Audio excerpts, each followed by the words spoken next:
Shane's not T2T2, is he? No, Shane. T2T2 is T2T2. Exactly. What's his real name? I want to get like a big NFL opener thing for the pre-show. Not for DTNS can stay exactly how it is, but for the video pre-show, like, it's time for the DTNS pre-show. Pum, pum, pum, pum. Yes, exactly. Yeah, like NFL stuff, or even this. Ooh, this would be good.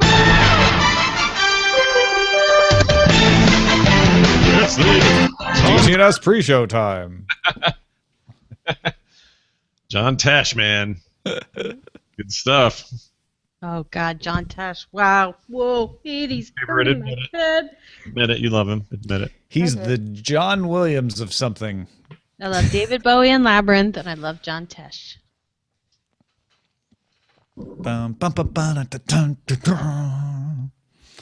then I'll have a gold sports coat on. Exactly. Strike it rich.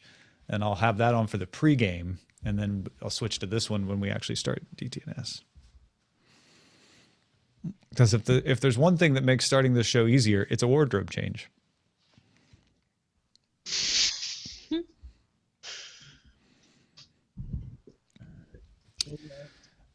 We are for people watching the video, we are going to start the show. We're just waiting for the video to catch up. All intents and purposes. Oh yeah. For all intensive purposes. That's what my dad used to say. When you go to the library. Yep. The library.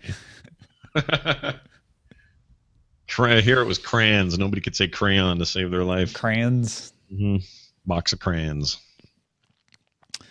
And then you'd get like a big thing full of cranberries from somebody who wasn't from there. He asked for crayons. Yeah. You can't get that from here. Going on. Going down to the old Wilson place. The old Johnson place. Got jams and jellies. Okie dokie. And I'm going away. Y'all gonna be just fine. Yeah, you said it. Buttercup. Buttercup. I heard that. Damn it. Tried to stop it from going out of my mouth. All right, here we go.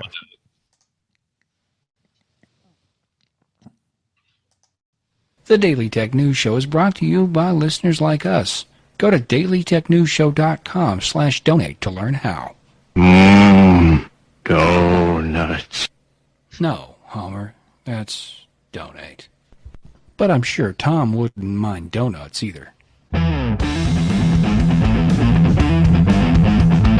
This is the Daily Tech News for Wednesday the 13th. The spookiest Wednesday of 2016. I'm Tom Merritt. Joining me is Scott Johnson, Chief of the Frog Pants Network and DTNS contributor. How are you, sir?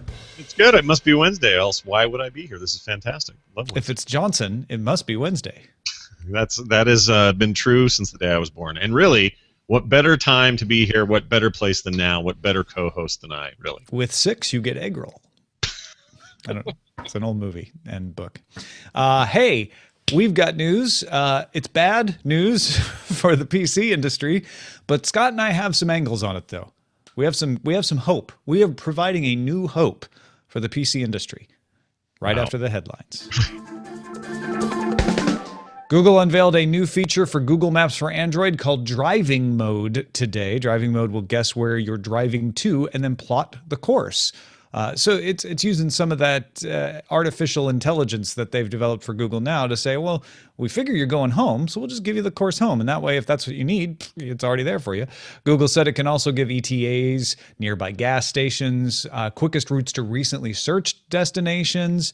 It can do it right from your home screen. You can find Driving Mode in the Google Maps sidebar menu, or you can create a shortcut on your home screen to jump right to it. Driving Mode is coming by the end of the week to users in the United States, United Arab Emirates, United Kingdom, just Ireland. It's not United, sadly. Malaysia, New Zealand, and Singapore. Android police noticed the feature yesterday, and VentureBeat confirmed the launch with Google Play today. I have a question that may seem dumb, but I'll say it anyway. All right. If this is to be useful for people, I assume that it's for, let's say you've got a commute that is a busy one that often requires you to make alternate decisions based on traffic conditions and so on. That makes big sense to me. Where it doesn't make sense to me if it's your usual route, if it's a thing they think the AI thinks, oh, well, he's going to his house. In theory, in a lot of cases, you know right where your house is. In other words, is it only there? Oh, Scott, who doesn't live in Los Angeles. I guess that's it. And I'd have to live in like some busy 405 lifestyle to know. Right? Well, it's not even the interstate. Like just the 15 minutes that Eileen has to drive from our house to where she works, the side streets can get backed up sometimes. In fact, our street that we live on occasionally just gets backed up because people decide to start using it as an alternate route. So it's that kind of thing that can tell you like, oh, these are the streets that are backed up, so you want to take this route. You're right. If you always take the same route home and it's never backed up, this isn't really going to be necessary. That's all I'm saying. Yeah, well, it makes perfect sense. Skype has added free group calling video. Whoa. Yeah. Hello? Hey, yeah. Oh, I'm still here. All right. Yeah. Group video calling to its mobile apps. Skype for the desktop is already doing group video, as we all know. The feature is rolling out to Android, iPhone, iPad, and Windows 10 mobile users. This is over the coming next few weeks. Impatient users, however, can pre-register on the site to get a preview of what's going on. But I assume that this is all just going to give us the desktop experience we've already been having, but give it to us on a mobile platform. Yeah, it's adding a function to mobile. You can already do Hangouts video over mobile, so this is kind of a little bit of a catch-up feature there. I suspect that's why your bandwidth cut out there for a second. Is Hangout just didn't like you talking about Skype group video? The second I talk about anything to do with video, boom, down goes my video. But this is a good move from them, and I don't know if you remember this, but I remember very distinctly when Skype went from we can only handle one audio call at once, to having that be a multiple conference call. So adding video makes good sense, and I will certainly make use of it. So good job. Well, and this is celebrating 10 years ago when Skype added video at all. And people are like, oh, wow, Skype does video calls. This is amazing. Now we have no use for phones. And video podcasts became more capable because of that. And it did a lot of things. So it's a pretty cool thing to celebrate. And bringing the group feature for free to mobile is a good thing, too. Yeah. European Court of Human Rights in Strasbourg determined that Romanian Bogdan Barbalescu's employer was within its rights to access his Yahoo Messenger account in 2007. Barbalescu's employer had banned personal messages during work time. It accessed his work account on a work device, found that he had been doing personal messages, and fired him. He lost his court cases in Romania and had appealed to the ECHR, who have now said no. Judges said the employer could access the accounts on the assumption that the information related to professional activities. Now, he claimed he had a personal account and a work account, and that they accessed both of them. The judges didn't address that fact. In fact, the only dissenting judge said that he thought there was a problem with denying personal activities at all, but he didn't actually have a problem with them accessing the account. It was just him saying, like, you should be free to do personal activities during work time to a certain extent. And part of this makes me think that 2007 is a very different time, and that if this was today, there are plenty of companies, certainly organizations that are governmental or whatever, they're very picky about what you're doing during any work time at all. And that stuff's very locked down, usually by IT departments, but I don't know that we would be as up in arms, or certain people would be as up in arms about this sort of thing in 2016 as they would be. Do you think? I think they would be more up in arms if a company fired you for this because of what you're saying. That's what I mean. And I think there are companies that still have very strict policies saying no personal activity on work devices during work time. I also think that employees are smarter about it, especially now that we have smartphones. Who uses Yahoo Messenger, right? Nope.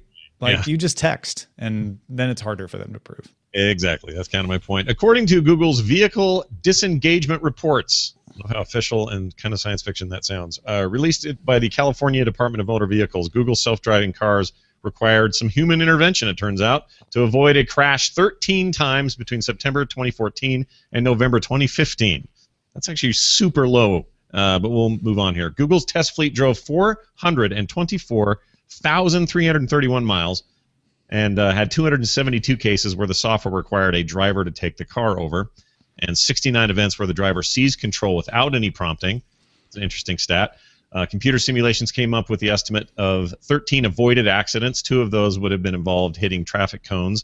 Tesla, Nissan, Mercedes-Benz, Delphi, Who else? Volkswagen, Bosch, they all provided similar reports with less detail and hundreds of thousands of fewer miles. I think those numbers look pretty good for self-driving cars. Yeah, so basically they're saying the software required takeover a couple hundred times, but it wouldn't have led to an accident if a human driver hadn't been there. We had 69 events where the human driver decided, I think I'd better take over. Most of those would not have led to an accident if he hadn't taken over or she hadn't taken over.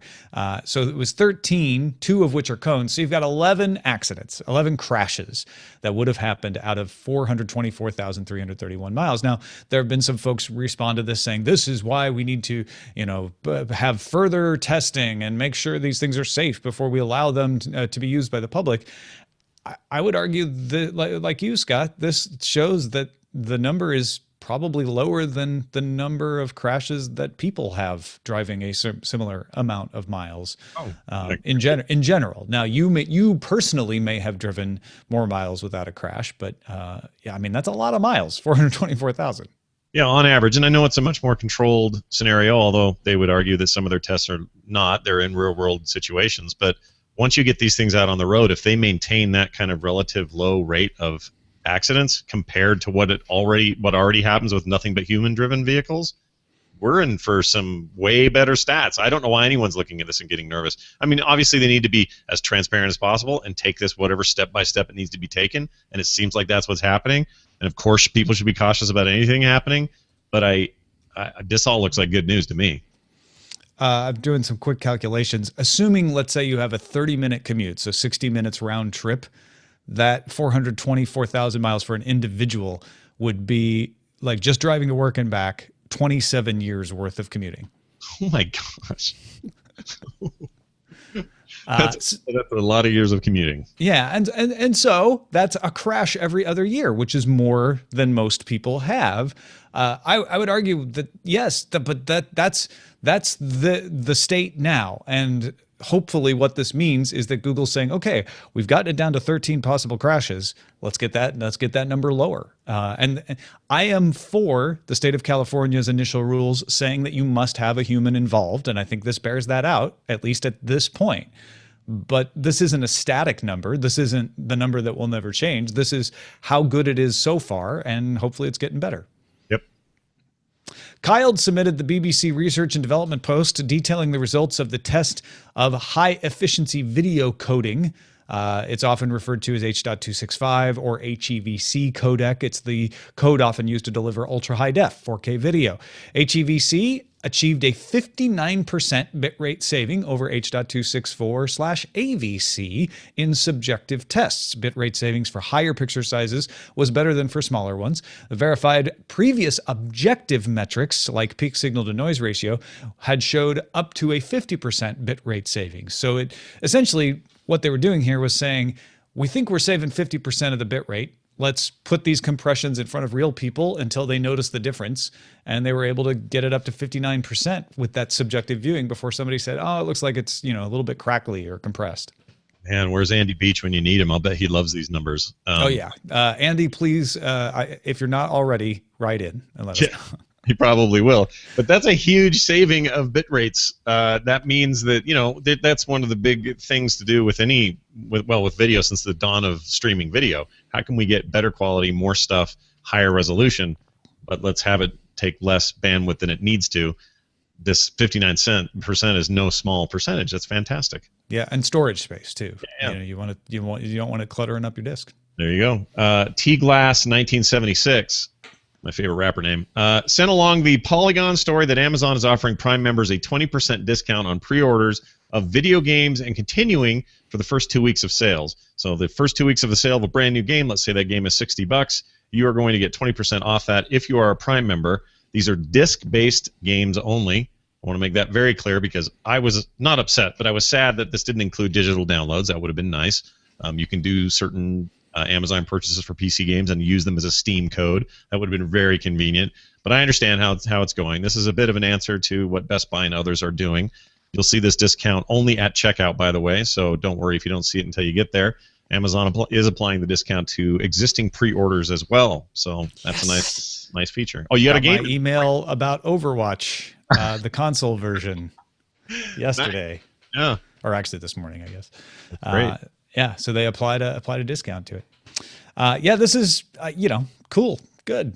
It looks the whole customer loyalty thing is heating up in a really major way in gaming, and with the retailers specifically, they're all scrambling for ways to keep you in their brick and mortar stores. This is an interesting answer from Amazon for a brick and mortar product, even though it's coming from them via the internet. Really, it's a way for them and the other stores really to keep discs as a viable medium and not have us all go pure downloads all the time. YouTube introduced localized homepages for Pakistan, Sri Lanka, and Nepal on Tuesday that deliver curated versions of YouTube. These are, in YouTube's words, quote, optimized for Nepal, Pakistan, and Sri Lanka. Pakistan, for instance, banned YouTube in September 2012 over the streaming of a movie it deemed blasphemous, and it has not unbanned it since. Each homepage will highlight local creators as well. So particularly in the case of Pakistan, this is seen as a measure to try to get themselves unbanned. Lots of people in Pakistan access YouTube with a VPN, so they actually have stats on what's popular in Pakistan, even though it's technically banned. And this would allow them to say, okay, we'll only highlight things that are okay with your culture and government on the homepage that is accessed by people in there. Is that work? Is that okay? Do you think if I put up a video of a cat falling down the stairs or something funny, not the cats falling downstairs is funny, but you know what I'm saying? That's not funny. What are you talking about? If I sent that to YouTube today, would this version of Pakistani YouTube be able to see my video, or is it? Well, I am unclear on that part of it, and I think there's a little bit of a bait and switch going on. It sounds like from that homepage, you will only be able to get to a curated number of videos. I don't know that prevents you from just going into a Google search engine, for instance, and finding other videos. But it may be that what the government objected to particularly was, hey, if I go to youtube.com, that objectionable video is surfaced by your algorithm to the homepage, and Google's saying, well, we don't want to do anything about that. But hey, how about this? What if we came up with a different homepage that people in your country see instead? And they'd have to work really hard to find that objectionable material. That's maybe what's going on here. Verge is reporting that Penn Jillette, you know him from Penn and Teller, and he's a podcaster and kind of a big deal, said on his podcast Penn Sunday School that he's working with Randy Pitchford at Gearbox Studios, Gearbox Software. These are the guys behind games like Borderlands, Borderlands 2. They've got a new game coming out this year whose name just escaped me, but anyway, they're a big deal. They are going to create a virtual version of the game Desert Bus. Now, some of you will have to put on your Wayback Machines to remember this thing, but this will be a period piece set in 1992. It will be for charities to use to raise money. Desert Bus for Hope raised $677,188 last year for Child's Play, which donates toys and games to children's hospitals. I think this is a really cool meeting of the minds. And also, I don't get to say this very often, but specifically Gearbox and specifically Pitchford, that company is way more into how can we leverage what we do outside of the normal, we're making a new game right now and that's it. Gearbox has always got cool ideas. So I think this is a great collaboration, and I'm excited to see it. Yeah, and if you don't know, Desert Bus was a game in 1992 that was never released, but it was part of a game set from Penn and Teller, and it is a simulation of driving from Tucson to Las Vegas in real time without anything happening. Yeah, and it's ugly and awful, and in VR it might actually be cool, except I've made that drive, and it's actually not that cool. That's why you do it for charity. There you go. Numbers out for PC shipments in Q4 show a decline of 10.6% year over year, according to IDC, and 8.3%. I'm sorry, not year over year, year over year for Q4. 8.3% of a decline, according to Gartner. Apple was the only company to show growth with 2% in both reports. Asus had a 0.8% growth show in IDC's numbers, but they had a 3.2% drop in Gartner's numbers. Analysts cite the slowing Chinese market, a strong dollar, the Windows 10 free upgrade, and mobile devices as a reason for the downturn. This is going to be our main topic today, so not much more to say about that right this moment, but not good news. This is the fifth straight quarter of decline. PCs have been in decline for years now. Sometimes they get a quarterly bump, and you would expect them to get one at the holidays. But Scott, they weren't even pitching discounts for laptops at the holidays this time. It was an odd year for PCs in general, despite the fact that their portions or their segments of that market that are booming, but the overall market is shrinking in a way that I think people are not too happy about. But it's still huge. It's like saying the elephant in the room is shrinking, like a half an inch. Still an elephant. It's enough. You're right. Yeah. All right. Submit your stories, folks. Let us know what you want us to talk about. It helps us put together the lineup every day. dailytechnewsshow.reddit.com. Go there now and at least vote. dailytechnewsshow.reddit.com. And that is a look at the headlines. So let's talk. Let's talk about our friend, the PC market. I think it's much maligned. Apple, the only one showing growth, and you can argue that it's an outlier. It's doing an ecosystem thing where you might want to buy a MacBook Pro because you're buying an iPad or you're buying an iPhone. And they had small segment to begin with. So the fact that they're showing up on the worldwide stage at all is new in the past couple of years. IDC noted that if you counted detachable tablets, things like the Microsoft Surface, that would reduce the PC fall to 5% for Q4 and 7.5% for all of 2015. So it would blunt it, but it still wouldn't figure it out. IDC noted some growth year over year in Q4 in Japan, but Gartner did not see that same growth. So really all this is saying is we've got a declining PC market. People are buying fewer PCs than they did last year. And the analysts, various of them say, well, there's a longer PC life cycle. I've noticed that myself, where you just don't need to replace your PC as often as you used to. The processor game is pretty much maxed out. The storage and memory game is starting to reach at least a longer life that you can get along with it. I said in a Patreon analysis that I posted this morning, I used to have to replace my computer about every 18 months because I'd either fill up storage or I'd max out the RAM and it would be sluggish. And with all of the paces that I put it through, I'd need to replace it. I've had this one since August 2012.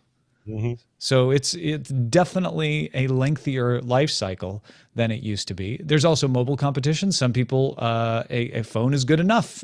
Somebody asked me, I think it was W. Scottish One on the Patreon post, like, hey, what's the number of people who only use a phone and don't use a computer? And according to Pew Research back in November, it's 6%. 6% of the U.S. only uses a phone. It's probably higher in a lot of other countries. There's also market functions. China's market slowing down, currency fluctuations making PCs more expensive here and there, social disruption in places like Syria and Ukraine. And here's one, Scott. Windows XP ended life in 2014, causing a lot of people to do cheap upgrades to Windows 7 machines. Yep. And then you add the free upgrade of Windows 10, which made a lot of people who might have said, I got to pay for a Windows upgrade, forget it. I'm just going to buy a new PC. I'm going to use this as an excuse. Well, now that they didn't have to pay for the upgrade, just go ahead and say, well, it's a free upgrade. I'll go ahead and upgrade for now. And it installs. Oh, if it installs okay, then they'll keep using their machine for a little longer. You asked me the question, though, which I think goes against this, which is PC gaming. Yeah, I mean, it's interesting. That thing you brought up about the Windows 10 upgrade being free, and therefore, what's the harm in trying to do this? I could see some people on the edge going, well, it's an older PC, but hey, if it takes 10, I just needed to do what it's still doing. So, it did. It worked. Great. I'll just keep the PC I have. I actually think there's a lot to that theory, certainly in some regions. However, that's the tricky thing about PCs in general. If you look at it as a one big lump, the whole thing's in decline. But there's so many segments of it that have shifted upward while others have shifted lower, but all in the same, we've just still thrown it all in one big ball. Gaming's one of them. I don't know that there's ever been a better time to be a PC gamer. We are in a renaissance period. The things we have access to, the services you can play with, the attention to detail with new products and services, things coming out with VR are very much PC focused. So it's just, if you could pull all this out and in a vacuum just track game sales of PCs, like if we could just talk to Falcon Northwest and talk to the big manufacturers of gaming specific PCs, I'll bet they'd tell a different story this year, at least for the fiscal year of 2014 or 2015 rather. I don't have those numbers. There's no way for me to prove that, but sort of ancillary side information seems to indicate that the PC gaming world has never been better. Consoles are struggling to provide a quote-unquote next-gen experience. where PCs are having no problem doing that with third-party titles. So there's a big sort of thing happening there that I don't think is being. I mean, it's impossible to break it out because how many people buy a PC just to game on it? Probably very few. I think you could break it out. I think you could, because you could look at Dell's numbers and say, how many Alienware PCs did you sell? How many Dell Enterprise Solution PCs did you sell? And you could get a good estimate on that. I'd like to see those numbers. But I think there's some non-numerological ways of looking at this. For instance, EA announcing yesterday they're launching a $5 a month subscription service for PC called Origin Access. It's something they launched on the Xbox back in August 2014 under the name EA Access. But they're finding it worthwhile to say, you know what, we need to bring this to the PC. And that implies that there are more PC gamers using EA games that they want to get some money from. And again, Origin Access provides you access to vault titles, access to older titles, demos. It's something that somebody who's really into gaming might see some value at. And it's not just in the US, it's coming to Canada, Germany, and the UK. And also all the VR helmets, right? I mean, the Vive and the Oculus Rift require a gaming PC. Mm-hmm. Yeah, and if it's not a gaming PC, they at the very least require a PC with enough power to do what that thing needs to do to run, you know, what they want people to be running on those things. So the idea that side of the market is at the same relative slowdown as the rest of the PC market, I just don't buy it. And it's and here's why it maybe doesn't matter. And this is kind of what the nut of this conversation is. Like in Q4, according to IDC, 71.9 million PCs were shipped, roughly speaking, rounding off. Look at that and compare it to Sony reporting 35.9 million PS4 consoles have shipped since they launched the PS4 in November 2013. Mm-hmm. So half the number of PCs that shipped in Q4. Sony sold an estimated 5.7 million PS4s in the holiday season, and that's not exactly the same as Q4, but it's close. Mm-hmm. That's roughly equal to the number of PCs that Apple and Asus sold in that quarter. Not combined, Apple sold around that same number and Asus sold around that number. So let's say, just for the sake of argument, that Xbox matches the PS4 sales, and let's say that Nintendo does half. Now that's a ridiculously optimistic assumption, right? I think so, but yes, that's a good one. That would still mean that in Q4, 18 million consoles were sold worldwide. Lenovo sold 15 million PCs. Yeah. So you got to figure the market for gaming PCs, even at its top, even rising, is still a fraction of the worldwide PC market. Yeah, and that's absolutely true. Here's the thing I believe very strongly. It's impossible, as much as we say, yeah, you can break out and say, well, how many Alienware PCs did you sell, Dell, and how many regular Dells did you sell? How many were notebooks and more utilitarian enterprise-based, and how many of these were, you know, used for entertainment or more for entertainment, more built for entertainment, even though people are getting multiple uses out of them? You can do all of that, but at the end of the day, Sony and Microsoft and others are making a dedicated platform that is identical to every other one that's sold with it until they make a revision to the hardware, but still core functionality is exactly the same. It's going to play the same games. You're going to buy a game for it. It's going to run in that thing to one degree or another, and that's your device. Very easy to quantify. With the PC side of it, you're like, some of these are notebooks. Some of these are hybrid, weird notebook touchscreens, but they're still notebooks technically because it's still got Windows 10, but then they don't include the Surface, so wait, which one is it? This one's a desktop PC, this one's got a tower, this one's blah, blah, blah, blah, blah, all the way down the line. And that's where it gets tricky, because a lot of those PCs, those 79 million PCs, a fair number of them aren't going to run video games very well because they got them at Costco and it was a bargain basement deal or whatever. And that's the hard part about this. It's just very hard to break it all out and say, well, those go to people who need to do their own accounting. Those go to people who want a game, and these are people who want something on a plane. Yeah, you know? I think what you're heading towards is something that I'm thinking maybe what's going on here is the category PC is sort of useless now. I mean, Yeah. who cares if there's a decline in the desktop market? I mean, I guess you care if you're HP or Dell, because you're still selling a ton of those into the enterprise, and you're likely to sell a bunch more this year. It's not time to get out of that market, because you're going to have a lot of enterprises finally getting around to saying, okay, we need to get up to Windows 10. Let's use this as a time to upgrade our machines as well. And that's where the bulk of these sales come from, is these large enterprise sales forces. But that's going away. I mean, I think you'll still need to sell laptops into the enterprise. I don't think that's ever going to go away at all. But that's, when I say going away, that's becoming a commodity market. It's a very low growth market. Laptops are going to last a long time. Desktops are maybe not even necessary for a lot of people.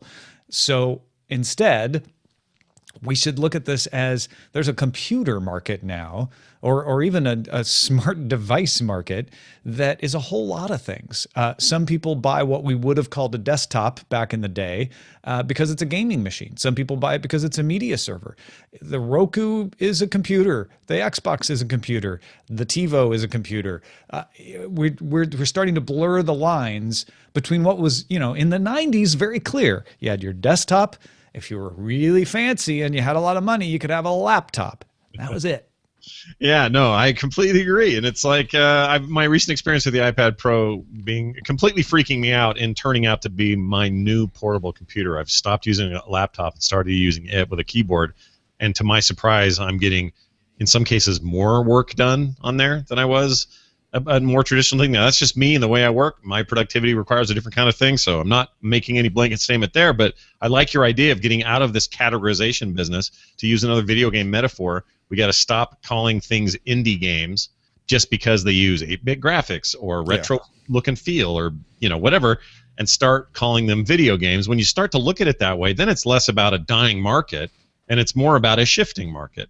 Yeah. And I realize this may just come down to semantics and how you present the data, but I would prefer to live in a world where we're like, how we're computing is shifting into our pockets or into our tablets or into our however we want to say it.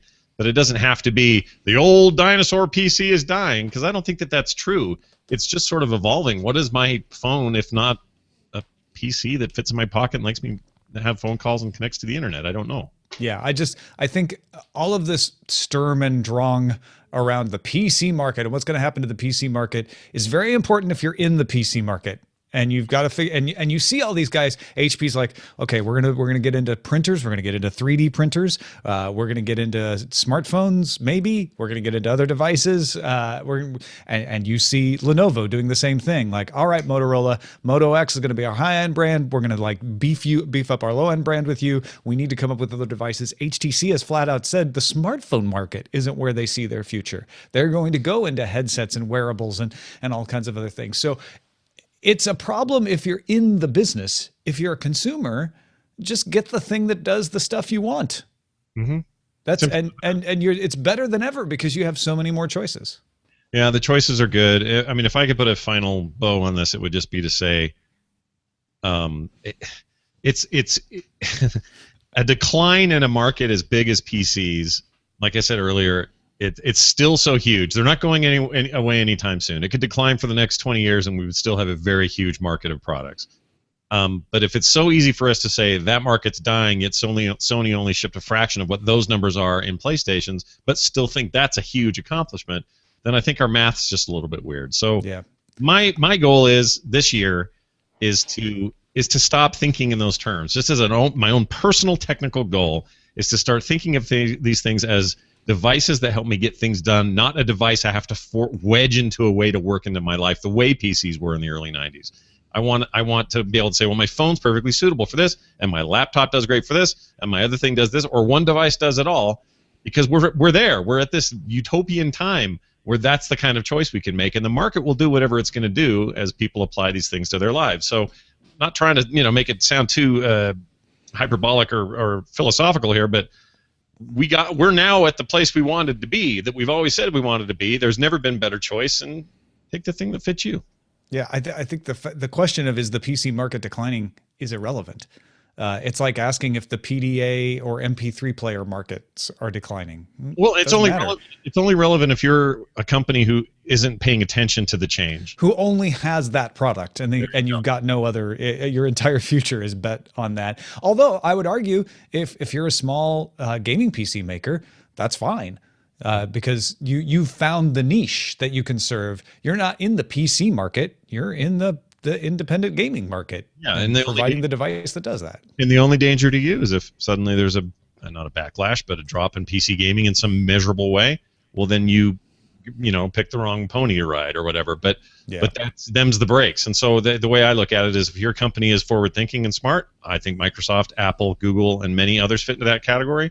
They are paying attention to what's next, and they're making what's next, and it's as simple as that. So yes, no more. The categorization just makes it seem like we've got this old thing that won't go away. It's not the same as fuel reliance or something like that. They're just computers. It's an obsolete category at this point. It's been differentiated to death underneath. Pick of the day comes from Andrew, who says, I spent a few long nights buried in terminal trying to get everything to work on my media center, and I found the perfect answer: FileBot. It's a small program that uses various databases to rename, organize, and sort movies, TV shows, and music. Best yet, it has a command line interface, so with a fairly simple bit of code, you can make programs automatically sort your media right after it finishes downloading. I have hundreds of ripped movies on my hard drive in years upon years of naming formats, and after a few minutes, they all looked the same. I know there's some categorization junkies out there that are salivating if they didn't know about this. Andrew says, I'm a sucker for automation, and this handles more than most of it. It's available in the Mac App Store for OS X, but it's also available for Windows. It's got a Linux version, several different distributions. There's a Debian-specific version. Go check it out, filebot.net. I haven't tried it, but Andrew says it's good. So, caveat emptor, but you might want to take a look if you're into that sort of thing. Seems all right. I could use a little organization with my files. They're kind of a mess right now. I'm tempted just reading this to be like, oh, maybe I really should do that. Send your picks to us, folks. Feedback at dailytechnewsshow.com. You can find more picks at dailytechnewsshow.com/picks. Couple messages of the day. Big Jim wrote in. He's the guy who does the tech and trade post-show bits. He says he'll get back to them eventually. He's got some work stuff he has to deal with, but he thought he would pass along an article from cbp.gov about U.S. Customs and Border Protection seizing counterfeits of what they describe as smart wristbands. Now, if you look at the photo, it's pretty obvious whose smart wristband is being knocked off. Says, I just wanted to point out again that counterfeits are real, even though we don't talk about them much. They do happen quite often, and it's important to make sure that when you put your money down on something, you're getting what you're paid for. And this is also, kind of the arrival of wearables in a way, that they're getting counterfeited this way. The Customs and Border Protection headline of the press release, by the way, is Philadelphia CBP flexes trade enforcement muscle. And you could tell that the picture of these seized items is definitely supposed to be a knockoff of the Fitbit Flex. Oh, there's no question. I remember a trip to China in early 2000s, and I was in one of those markets, and I saw this incredible price on what looked to be 100% on authentic Sony PlayStation 2 controllers. And I'm like, these are like $10 US. I have to pay $39 for these at home. I am totally buying these and flying these home. Got them home. Used them, they worked, and about a week later, the sticks broke, buttons stopped functioning. Like, they're total knockoffs, yet they have me completely fooled. And this just brought back memories, so thanks for that one. Finally, Tony in Hamilton, Alabama said, after listening to all the CES news, I have decided cars are just computers with extensive case mods. Damn right these days. Like, it's kind of true. Yeah, there's definitely other things to your car, but you could think of it that way. Like the computer kind of ties into what we were talking about with the PC market, has become the essential part of the car, at least going forward. Well, it's the same. It's, at what point do you need to add a little more coffee to your creamer drink, or how much creamer are you putting in your coffee drink? It's right. Sort of thing. But yeah, absolutely. I remember my dad before he died in 2000. He used to talk a lot about this transition they were starting to see in cars. He was a big car nut, and that was around the time things went full computerized everything. If you needed to diagnose a car, you had to hook that thing up. through some special ports, and you had to talk to a computer to even know what was going on. And now we're fully there, and even beyond that. Man, back in the day, it was just carburation and, you know, It was just the case. Yeah, it was a case. You had no computer in your case. I had no idea. You're just driving around in a case mod without a computer. Yeah. Well, that is it for this episode of the Daily Tech News Show. Thank you, Scott Johnson. As always, where can folks find more of your fine work? Well, it's a pleasure to be here as always, and if they want to follow me and what I have going projects-wise, podcasts, art, all that stuff can be found at frogpants.com, and I am always talking about something dumb on Twitter, so go follow me at Scott Johnson on Twitter. Thanks to our patrons. We are funded the majority by people at patreon.com/DTNS. There are other options for people who want to give directly through PayPal or by check or just by buying something in the Daily Tech News Show store. If you get some value out of the show, though, all we ask is if you can afford it, give a little of that value back. Allow us to keep doing this and getting better at it. dailytechnewsshow.com/support.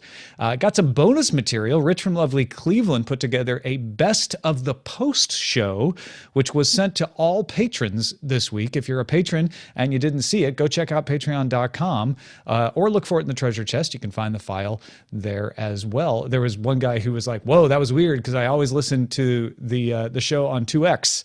And then I was listening to this best of, and you all sound so slow when you talk in regular time. So I know the feeling. Apparently, I sound like a marijuana addict when I'm slowed down. I just when you shift down. Yeah. Most people sound something like that for sure. Our email address is feedback@dailytechnewsshow.com. You can give us a call, 512-59-DAILY. It's 512-593-2459. Catch the show live Monday through Friday, 4:30 p.m. Eastern, alphageekradio.com and diamondclub.tv, and visit our website, dailytechnewsshow.com. Back tomorrow with Allison Sheridan. Talk to you then. This show is part of the Frog Pants Network. Get more at frogpants.com. Diamond Club hopes you have enjoyed this program. Nice. Good show. What should we call it? Today's great irony, was Tom getting dry throat and then me jumping in so that he could resolve dry throat, and then me getting dry throat. You caught it from me. I noticed that. It was contagious. That was fantastic. So I like Counterfitbit. Counterfeit. Oh, that's pretty good. That shot up the charts too. Look at that. That was fast. Counterfitbit. Counterfitbit. All right. We equals are agreed. Yeah, I think so. Yeah. Yeah, that's I like that a strong. little bit more, but I like that one. Counterfitbit. Although the game and MAME stays mainly on the plane, it's pretty great too. It's a little long. A little long, but effort is appreciated. Yeah. All right, well, guys, it's official. What's The that? Jeep is not going to be repaired. Oh. You didn't Sorry name to it. hear that. Did you name the Jeep? No, I'd never named the Jeep. It gave me 13 years. Damn. Well, it gave 13 years in total. It gave me 10 years. Mhm. And it's just time, I think. It's pretty good. That's a good lifespan for Yeah. an American car, especially. And yeah, like mine is 14. when I've had I it told, for yeah, 11. right. When I told my mechanic, he just said that was a very good decision. He had 2 Jeeps, and he was like, "We'll fix the engine, and then a computer part will go, and then you'll really be up the creek, and you'll have already spent the Yeah. money on the engine." So So it's a 1990 something? it's an 02. 02. It's a Cherokee or is Roger, I hate to break it to you, but it's 2016. I know, right? I have to remind myself of this so often, believe me. Yeah, well, when you said that, I was like, wow, mine's almost that old because it's an 02. And then I was like, oh, crap, Nope. it's actually 14. It's actually that old. because of my dad, I plan on running all my cars until they're 20 years old. Yeah. I have a Civic I bought in '01. Actually, I bought it in 2000, and it was an '01, but I bought it in 2000, so I have a 16-year-old Civic that still runs and never had to do a thing to it. My Roger, do you general- remember Eileen's Toyota Corona? Yes. Does that still run? No, but I drove it until its axle broke on the Vermont Street parking that we always used by Tech TV. Wow. My dad would have kept the Volkswagen, even though it was a yellow car. It was a Type 3 fastback. It was yellow, except that some lady in Mercedes hit the driver's door, and he replaced it with an orange one. In any case, he would have kept driving it, but someone tried to steal it. And what I can deduce is they were smoking at the time, and they caught the cheap seat covers that I got for it on fire because everything inside was blackened, and there was a pool of water on the floorboard, so it looked like it caught on fire, and he tried to put it out. My rule is, if they have to take apart the engine just to confirm what's really wrong, it's probably time for a new one. You know, it depends on the car, though. Like, yeah. The fact that the guy who just lost $1,100 told me it was the right decision really confirmed that it was the right decision. But let's all take that's a pretty moment. telling right there. Let's all take a moment to appreciate the car that Jenny got at the end of the Michael Jackson trial in 2005. And it was her trusty steed, and it embodied everything that she felt that she was about herself. Trustworthy, solid, dependable. Runs a little hot sometimes. Was it really detectable? Has it ever broken down before? It's never like fundamentally. There's never been a transmission or an engine problem. It's always had little parts. It was a little hard in the first 3 years because it was a dealer car, and it got driven pretty roughshod, and so I had a lot of work in the beginning, and then it was great for years. You know, one thing I've always regretted is my dad buying that GMC pickup, because after a while, everything just kind of went downhill, like all at once. Like the head gasket went. It's like, really? The head gasket? These things are supposed to be solid. The Volvos are the same, or at least the old Volvos were the same thing. It's like once it started to come apart, it was like everything was so tightly put together. As soon as one nut or thing would come off, the rest of it would start coming off at the same time. Yeah, it's like a demented version of Jenga on the road. Yes, and it was just so obnoxious. It was like it was the most maintenance-heavy car we've ever had, or my family's ever had. No more Volvos, ever. Yeah. Well, so now I'll be taking your recommendations, ladies and gentlemen, Take for it a to car you want that I could reliable? lease. Oh. What? You want reliable, like you don't have to worry about it? Well, first off, my first priority is I think I'll take my time in getting a new one, and I might do a month-long Uber experiment to see... Yeah. Like find out how much it really would run you. Yeah, like just out of curiosity because we're so close. Yeah. And then wait out the other car that's also 13 years old. And then get one really nice car and Uber around everywhere else. Or lease a car for cheaper. I don't really want to buy a car. I just got booped on Peach by Patrick. Ooh, Yeah, you but got leasing is booped. kind of has all the headaches of owning, except you have to give it back. It doesn't. I mean, except for some of the upfront costs. If you buy used, buy a certified, or at least what I did. Like I bought a Toyota Camry, bought it certified, so it came out the gate with 7 years left on the warranty. The ad tacked on, so it's good for me. It's a great car. Blandest thing you ever see. It's like an appliance with 4 wheels. Yeah. Yeah. Well, we'll see. The market has opened. Okay, so my other thing is, what's my other thing? Oh. My other thing, we chose a show title. We mourned the loss of my Jeep. What's coming up? What's coming up? Yeah, Tom and I are going to have a meeting. Mm-hmm. Are resuming our weekly meetings, which totally fell off the calendar while it was the holidays. Do you need to ask Scott something before he goes? Nope. Ask me anything you need. Do you have a car? Yeah. What car should I get? What's Do your you have a car you want to recommendation? ship out to LA? My wife loves her Accord, so she's not giving that up. You could have my Ford. I have a Ford Fiesta. How do you like it? It's a reliable little car. It's great. Is it a stick? I wanted, yeah, it's a stick. I just wanted a small, easy, get around town thing because I'm not going anywhere big long trips or anything. So it was inexpensive and it's super reliable, and it was Europeans Car of the Year 2012 to 2013 back to back. So I'm looking it up. seemed like a good car to get. I don't know. It's been fine. I don't have any complaints actually. It's been really good. It's just tiny, and I look like a lurch in it. But other than that, It's interesting you say that because like the Ford Fiesta and the Ford Focus, Their automatics are those dual clutch automatics, which have given people a lot of headache. Like there's almost like a class action lawsuit. But if you get the stick versions of those cars, they're like perfectly awesome. Yeah, they're like they're reliable. They run great. Yeah, they always convert them into rally cars, so there's something there with the stick. But I'm a big stick fan anyway, so I'm rarely interested in automatic unless I move to a city where the electric car that may not that won't be an option anymore. Yeah. What are you gonna do? Put a little fake stick in the thing.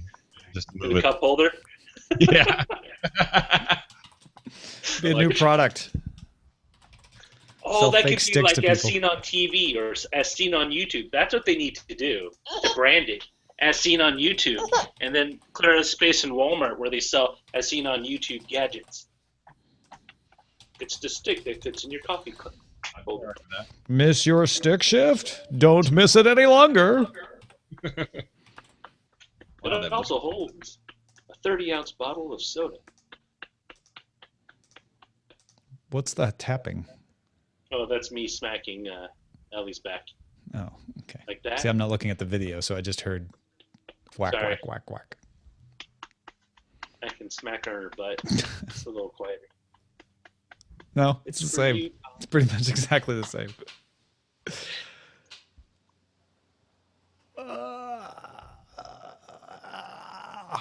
Uploading. Yeah, that's good. Yeah. You're like me at TMS. If I don't have that thing up and out of here by like half hour after I'm done, then screw it.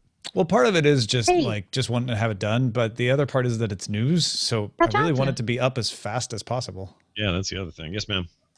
Whatever happened to our current Geek Star Wars video? Did that never go up on YouTube? Oh, didn't it? Matt would really like to watch it, and I couldn't find it. I thought we did. Hold on, let me check the account. We listened to it as a podcast, but I don't know if it went up on YouTube because it was long. See, when you do it as a hangout, it automatically goes. I sworn we did video, but maybe it's like I was looking for it. Let me check. I was looking for it through my TV, and I didn't ever see it. Well, let's see. Playlist. Through your TV. I know. I now watch things on my TV on the internet. I'm so future. I got to watch Secret Things last night because my wife works at YouTube. Ooh. I can't say anything else. You're pulling a Johnson with a Johnson totally- on the I'm show, totally and it's a Johnsoning. Wednesday. I love it. Oh, Synchrony. I found Because it. I was about to say something about YouTube, and then I was like, nope. You can't say that. I'm going to send you a link. Thank you. That is probably the thing I'm most proud of having done lately, is being on the current Geek Star Wars. Pretty fun. Oh, so much fun. Yeah, that was good. But I want to put it in our little nerd Star Wars Facebook group that I have going on because it was good. It is good. Hold on, here we go. I'm sending that. Hey, Drew. And Did you see what Colin Trevorrow was saying about episode 9? No. No. Is he saying there'll be dinosaurs in it? Well, I don't know if you want me to tell you. No, don't tell me yet. I do. You can go read it. How about the audience? How does the audience feel about it? Well, yeah, exactly. That's kind of what I'm like. But yeah, he's saying a few things, particularly about, and you can stop listening if you just really don't even want to know this. He's talking about Rey, Luke, and Leia. Oh, okay. Oh my God. I have a theory and it's disgusting. What have we done to Jenny? Well, would you put it that way? I feel like your filter just finally they were all crumbled. kissing and stuff in the first movie. And, jeez, Yeah, it's not that. I'm pretty sure it's not what you're thinking. What if, let me just throw out a hypothetical. What if at the end of all of this, we get to episode 9, and the entire Star Wars universe, all of it from Lucas forward, was all a giant ruse to push the agenda of people who think it's okay for interfamily relations? oh, jeez. Man, We So meant fun. intra. So fast. No, it doesn't really have anything to do with that at all. Yeah, no. So it's actually, all kidding aside, it doesn't have to do with familial relations in any way. It's not going to lend any light on that part of what you want to know. But it About is why George Lucas had brothers and sisters kissing. Yeah. no, or theories from The Force Awakens or anything. But it does talk about stuff that Good. So we'll get more Carrie intriguing. Fisher, and that's good. Didn't Lucas Basically confirm? implies. I thought he confirmed sometime that he didn't know Luke and Leia were related in the story yet because he didn't know if they were ever going to Well, make I don't know. I don't remember if he confirmed it or not, but it's pretty obviously true. Yeah. I'm reading The Star Wars, which is that comic that was written based on the original draft of the script, and Luke is an old general, and Leia becomes queen by the end. So, and she falls in love with Anakin Starkiller. So yeah, he didn't know. Clearly, he didn't know. That all changed quite a bit, in fact. Yeah. I want to read that. That's a comic?